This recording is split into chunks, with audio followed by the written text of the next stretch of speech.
한 심리학 교수가 학생들을 대상으로 실험을 한 적이 있습니다. 10살짜리 초등학생 학생 20명을 모아서 이제 그 한쪽 발에 이 풍선을 묶어두도록 했습니다. 그리고 학생들에게 이제 신호를 주면 그 풍선을 밟아서 터뜨려야 한다라고, 이 20개의 풍선이 모두 다 터져야 끝나는 게임이다라고 이 게임의 방식을 설명해 주었습니다.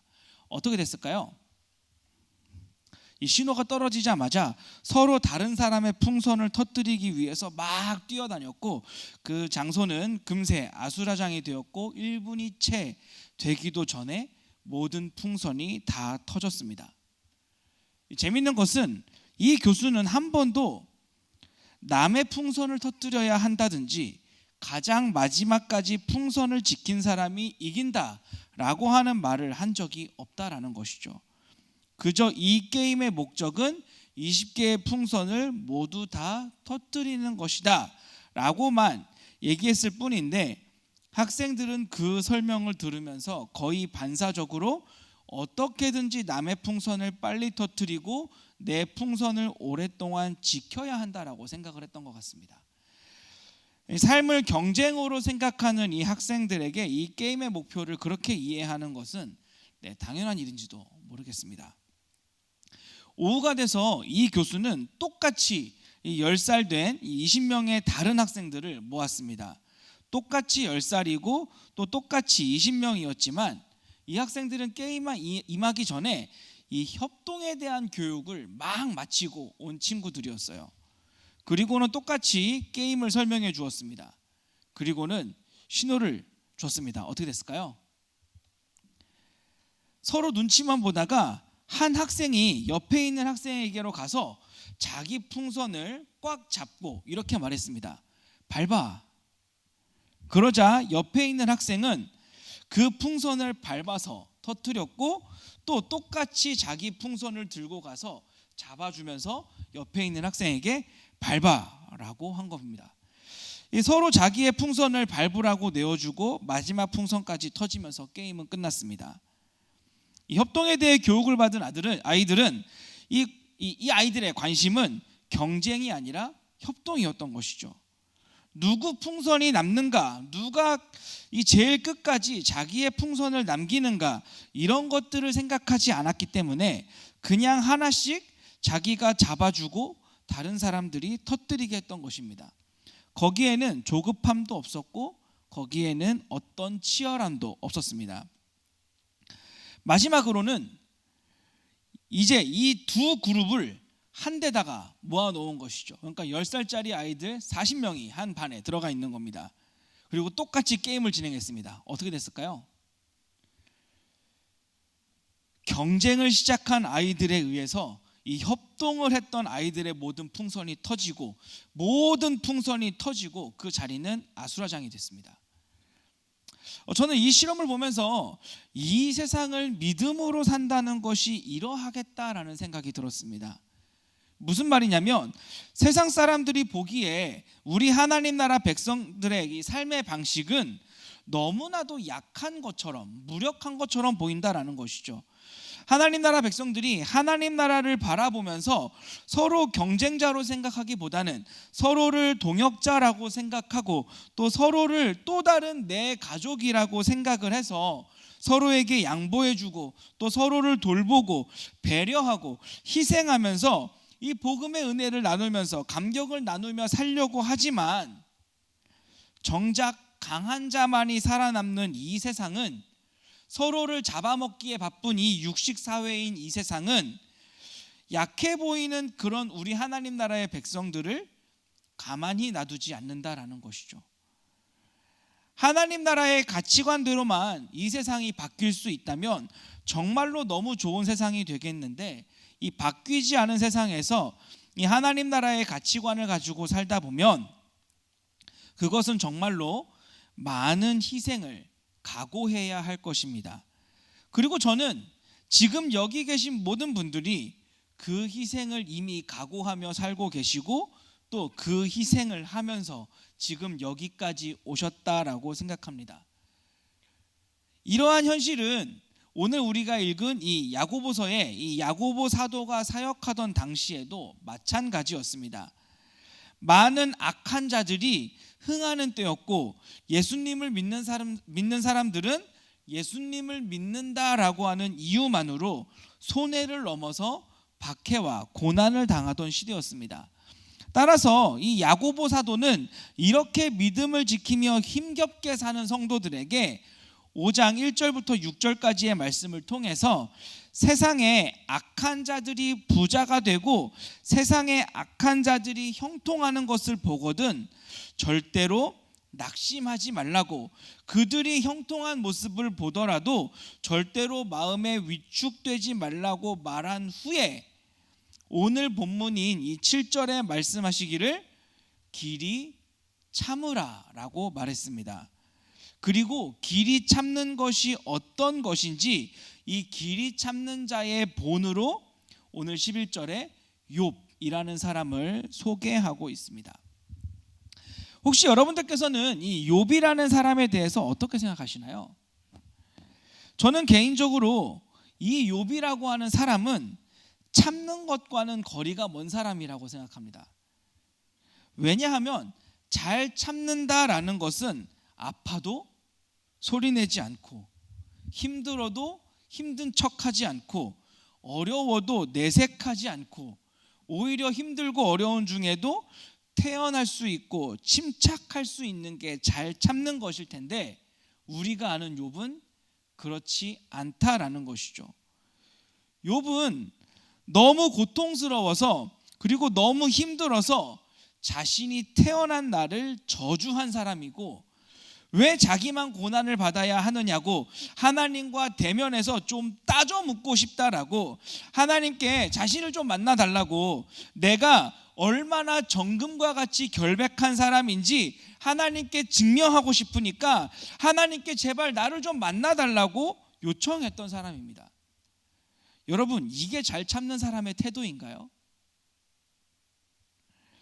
왜 나는 이렇게 힘들게 살아야 하는지, 하나님께서 무엇 때문에 나에게 이렇게 힘든 시련을 주시는지, 왜 이런 어려운 가운데서 내가 살아야 하는지 그 친구들과 심하게 다투기도 했고 손절까지 했던 사람입니다. 욥은 우리가 생각하고 있는 잘 참고 기다리는 것에 모범이 될 수 있는 사람이 아니다라는 것이죠. 그런데 오늘 본문에 야고보 사도가 그런 욥을 길이 참는 것의 본으로 삼았다라는 것은, 이 길이 참는다는 것의 의미가 단순히 불평하지 않거나 원망하지 않고 잘 억제하는 것을 가리키는 말이 아니다라는 것을 우리는 알 수 있는 것입니다. 자, 그렇다면 이 야고보 사도는 어째서 이 길이 참으라라고 하는 말의 본으로 욥을 말한 것일까요? 결론부터 말씀드리자면, 욥은 친구들과 싸우면서도, 그리고 힘들어서 하나님께 불평하고 불만을 토로하면서도 단 한순간도 하나님을 향한 신뢰를 떠난 적이 없는 사람이었다라는 것입니다. 욥은 너무 힘들어서 소리를 치고 친구들과 싸우면서도 정말로 자기의 죄 때문에 하나님께서 이렇게 진노하신 것인지, 아니면 하나님께서 도대체 어떤 계획이 있어서 자기를 이렇게 힘들게 하고 있는 것인지, 오히려 힘들면 힘들수록 하나님을 더욱 찾았던 사람이었고, 고통스러우면 고통스러울수록 하나님의 품을 더욱 깊게 파고드는 사람이었다라는 것이죠. 그러니까 이 야고보 사도가 욥을 예로 들면서 말하는 이 길이 참으라라고 하는 말은, 믿음으로 사는 것이 힘들면 힘들수록 더욱 하나님을 찾고, 악인들이 잘 되는 것을 보면서 고통스러우면 고통스러울수록 더욱 하나님의 품을 파고들고, 더욱 하나님께 토로하고, 더욱 하나님께 호소하라는 모습을 가리키는 것이다라는 것이죠. 이런 이해가 맞다고 할 수 있는 것은, 야고보 사도는 이 길이 참으라라고 하는 말을 하면서 7절에는 농부가 이른 비와 늦은 비를 기다리는 것 같이 너희도 길이 참아서 마음을 굳건하게 해라 라고 했기 때문입니다. 여러분에게 문제를 하나 좀 내겠습니다. 두 농부가 있었습니다. 이 둘은 동시에 똑같은 씨를 뿌렸습니다. 그리고 비가 오기를 기다리고 있습니다. 한 사람은 오늘이라도 좀 비가 올까 싶어서 자신의 밭에 나갔고, 또 비가 올 때를 대비해서 도랑을 파기 시작했고, 또 내일이라도 비가 오면은 씨가 날아가면 안 되니까 바람에 씨가 날아가진 않았을까 자신의 밭을 살폈고, 또 내일이라도 비가 올 수 있으니까 그러면 새들이 와서 먹지는 않았을까 싶어서 매일매일 밭을 살피는 사람이었습니다. 또 다른 한 사람은 똑같이 씨를 뿌리고 난 다음에 이제 내가 할 일은 다 했다라고, 비야 내가 뭐 한다고 되는 게 아니라 하나님께서 하시는 것이니까 이 농사의 책임은 전적으로 하나님께 있다라며 마냥 기다리는 사람이었습니다. 여러분들께서 보셨을 때 이 두 농부 중 어떤 농부가 이른 비와 늦은 비를 기다리는 농부라고 생각이 되십니까? 첫 번째입니까? 두 번째입니까? 네, 분명 둘 다 비가 오기를 기다리는 것은 맞습니다. 하지만 누가 더 잘 기다렸는지, 누가 더 바람직한 모습으로 기다렸는지를 따진다면 지속적으로 자기의 일을 한 사람이다라는 말이죠. 이런 부분에서 생각할 때 오늘 야고보 사도가 말하는 길이 참으라라고 하는 말은 지속적으로 하나님을 찾으라라고 하는 말이라고 할 수 있겠습니다. 농부가 비가 올 때까지 지속적으로 자신의 밭과 씨를 살피고 돌보는 것처럼 하나님의 응답이 있을 때까지 지속적으로 하나님께 여쭙고 하나님께 호소하고 도대체 왜 이런 것이냐고 하면서 전적으로 하나님을 신뢰해서 지속적으로 하나님의 품을 파고들라는 말씀인 것이죠. 정리하면 이 길이 참으라라고 하는 말은 부르짖든 침묵하든 어떤 모양으로든 포기하지 말고 지속적으로 하나님을 찾고 하나님의 품을 파고들고, 그리고 계속해서 하나님을 바라보고 있는 모습이 바로 길이 참는 모습이라고 할 수 있겠습니다. 길이 참는 것이란 그냥 내 감정을 잘 절제하고 억제할 수 있는 상태를 말하고 있는 것이 아니라 하나님의 약속을 믿기 때문에 그 약속 때문에 흔들릴 때마다, 약해질 때마다, 그리고 시험이 올 때마다 그 하나님을 붙들기 위해서 부르짖고 몸부림치고 있는 모습이 바로 오늘 본문이 말하는 길이 참는 모습이다라는 것이죠. 욥은 하나님을 포기할 수 없었습니다. 욥은 하나님이 내 인생의 주인이라고 믿고 있었기 때문에 하나님은 나의 선하신 하나님이고 자비하신 분이시고 그리고 긍휼하신 분이라는 믿음이 있었기 때문에 그 고난 속에서도 하나님 어찌하여 내가 이 고난을 당하여야 하는 겁니까? 하나님 도대체 왜 나를 이렇게까지 그냥 내버려 두시는 겁니까? 하나님께서 제발 나에게 한 번만 말씀해 주시고 제발 내게 한 번만 응답해 주시고 제발 내 기도를 한 번만 응답해 주셔서 하나님 정말 저에게 한 번만 기회를 주셔서 제 결백함을 알아달라고, 내가 하나님께서 보시기에도 정금과 같이 결백하다라고 하는 것을 알아달라고, 한 번만 알아달라고 하나님께 부르짖고 찾고 하나님을 놓치지 않기 위해서 몸부림을 쳤고, 야고보 사도는 믿음으로 사는 것에 힘들고 지쳐있는 성도들에게 욥이 마치 그러했던 것처럼 그 지속적인 모습을 보이는 것으로 길이 참으면서 이 어려운 시기를 버티라고 요구한 것입니다. 이 새벽 예배나 금요 영성 집회 때 보면 정말로 많은 분들이 간절히 기도하시는 모습을 볼 수 있습니다. 저는 감히 그것이 바로 오늘 야고보 사도가 말하는 길이 참는 모습이라고 생각합니다.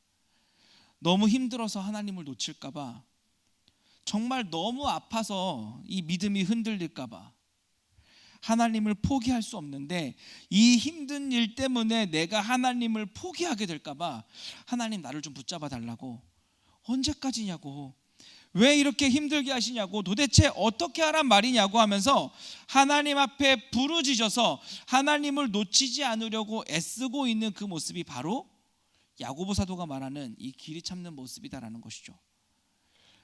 하루도 하나님의 은혜에 대한 확신이 없이는 이 시험을 이겨나갈 자신이 없으니까 예수 그리스도를 통한 은혜의 확신으로 나를 좀 위로해 달라고 매일마다 하나님 앞에 부르짖되, 그 부르짖음을 끝까지 지속할 수 있는 것이 바로 길이 참는 것이란 말입니다. 너무 조급해하지 말자고, 다 하나님의 때가 있다고, 욕심을 부리지 말자고, 다 하나님께서 알아서 채워주신다고, 그냥 본질에 충실하자고, 하나님 붙들고 사는 게 가장 좋은 것이라고 다짐하면서도 쏜살같이 내 앞을 가로질러 달려가는 그 사람들을 볼 때마다 마음이 무너지고, 그 마음이 무너질 때마다 다시 하나님을 붙잡고, 하나님, 제가 지금 제대로 가고 있는 게 맞습니까? 물어볼 수 있고, 그 하나님을 놓치지 않으려고 그렇게 하나님 앞에서 살아보려고 애쓰고 있는 모습, 이 모습이 바로 길이 참는 모습이다라는 것이죠. 그냥 가만히 견디고 있는 것이 아닙니다.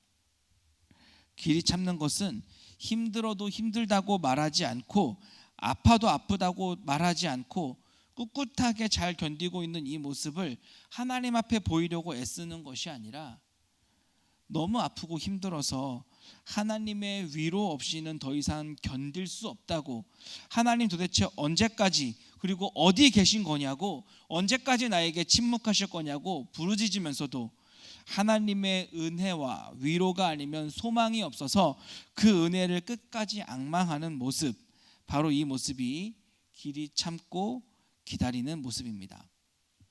따라서 이 길이 참는 것은 수동적인 상태를 말하는 것이 아니라 지속적으로 하나님의 품을 파고드는 지극히 능동적인 믿음의 상태를 가리킨다고 할 수 있겠습니다. 그러니까 삼락가족 여러분, 지속적으로 하나님께 부르짖기를 바랍니다. 마음껏 하나님께 토로하시고 또 마음껏 하나님께 호소하시기를 바랍니다. 그게 바로 하나님께서 요구하시는 길이 참는 모습입니다. 이렇게 악한 사람들이 잘 되는 것을 보면서 믿음으로 살기가 너무나도 어려울 때 길이 참으라고 말하면서 야고보 사도는 9절 말씀에 형제들아 서로 원망하지 말라라고 했습니다. 여러분, 그 교회에서 사람을 낙심하게 하는 말들이 참 많이 있는 거 알고 계십니까? 제가 SNS에서 본 글을 하나 소개하자면, 이 교회 안에서 하는 모든 말들 중에 예수님조차도 낙심하게 만드는 말이 있다고 합니다. 여러분, 도대체 어떤 말이길래 예수님까지 낙심하게 만들까요? 바로 뭐냐면은 누가 그랬어? 이 말이랍니다. 누가 이렇게 하라고 했냐고, 도대체 누가 이렇게 하라고 했냐고, 누가 그랬냐고, 이 책임을 추궁하는 말에 예수님조차도 낙심하신다라는 글을 본 적이 있습니다. 저는 우리 교회만큼은 이 누가 그랬어 이 말씀은 좀 안 했으면 좋겠습니다. 왜냐하면 교회는 책임을 추궁하는 곳이 아니라 함께 책임을 지는 공동체이기 때문에 그렇습니다. 이 밖에도 여러 가지 말들이 교회 안에서 사람을 좀 낙심하게 합니다. 제가 하고 싶은 말은, 이 세상에서 믿음을 지키며 살기가 어려워서, 정말 힘들어서, 나 힘들다고, 나 정말로 어렵다고, 정말로 세상에서 믿음을 지키며 살기가 어렵다고 정말 고민하다가 힘들게 털어놨는데, 이 교회에서 돌아오는 말이, 누가 그렇게 하라고 했어? 기도해 봤어? 왜 그렇게 믿음이 없어? 라고 말하면 어떠실 것 같습니까? 나 정말 힘들다고, 나 정말 믿음 지키며 사는 것이 힘들다고 말하는데, 너만 힘든 거 아니야, 나도 힘들어, 이렇게 말하면 과연 여러분들은 그렇지, 나만 힘든 게 아니지, 우리 모두가 다 힘들지, 내가 괜히 짐만 지어졌네, 이렇게 하실 분들이 계십니까? 아마 대부분의 분들은 어떻게 나한테 이럴 수가 있어? 라고 말하면서 더 큰 상처를 받지 않으시겠습니까? 그때부터는 나를 힘들게 했던 세상 일보다 나에게 상처를 준 그 성도님들의 말이 더 큰 짐이 될 것이고, 나를 힘들게 하는 그 악한 사람보다 나에게 상처를 준 그 사람이 더 원망스러워질 겁니다. 물론 그렇게 상처 주는 말을 하는 것은 분명히 문제입니다. 그리고 우리는 가능하면 그런 말들은 하지 말아야 합니다.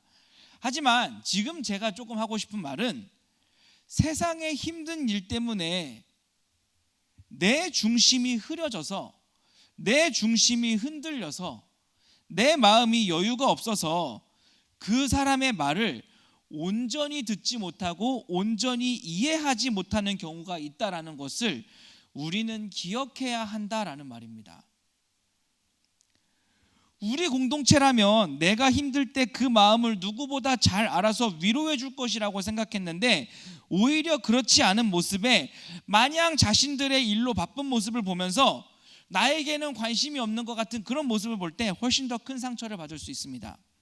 그러면서 가족들에게 문제가 있고 교인들에게, 공동체에게 문제가 있다고 말하지만, 사실은 내가 힘들어서, 내가 여유가 없어서, 내가 너무 이 세상 일에 마음이 뺏겨서 내 중심이 흔들려서 그런 것은 아닌지, 공동체를 원망하기 전에, 다른 사람을 원망하기 전에 내가 너무 힘들어서, 내가 여유가 없기 때문에 내 중심이 뒤틀려 버려서 그런 것은 아닌지, 우린 늘 우리의 중심을 점검해야 한다라는 것입니다. 따라서 서로 원망하지 말라고 하는 이 말씀은 그렇게 사랑하는 사람들을 원망해서 내 중심이 흔들려서 교회와 이 가정이 더 어려워지지 않도록 하라는 말씀인 것이죠.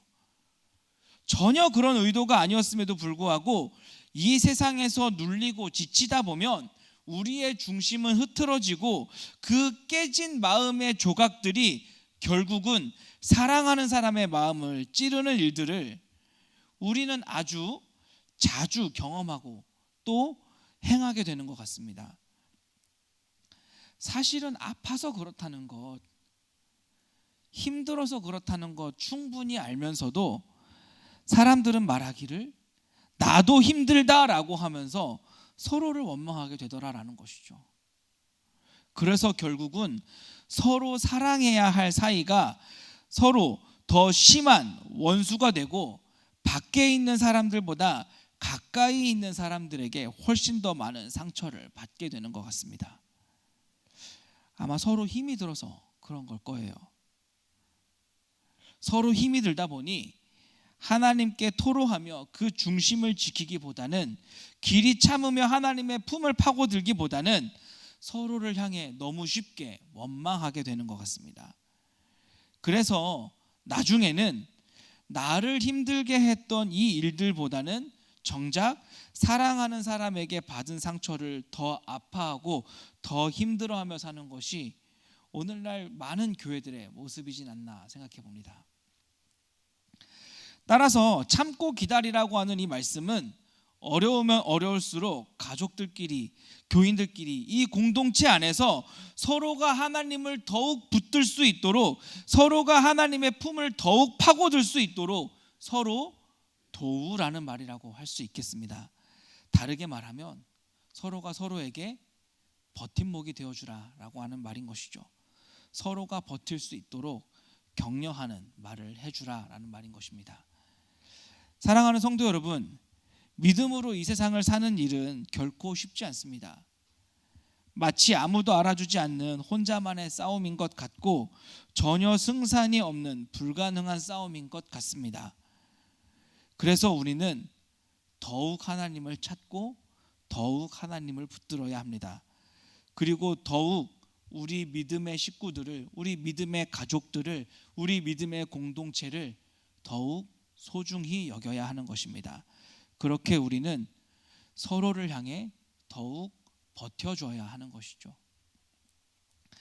삶의 무게가 더해질 때 하나님의 품을 더욱 파고들며 길이 참는 우리 모든 삼락의 가족들이 되었으면 좋겠습니다.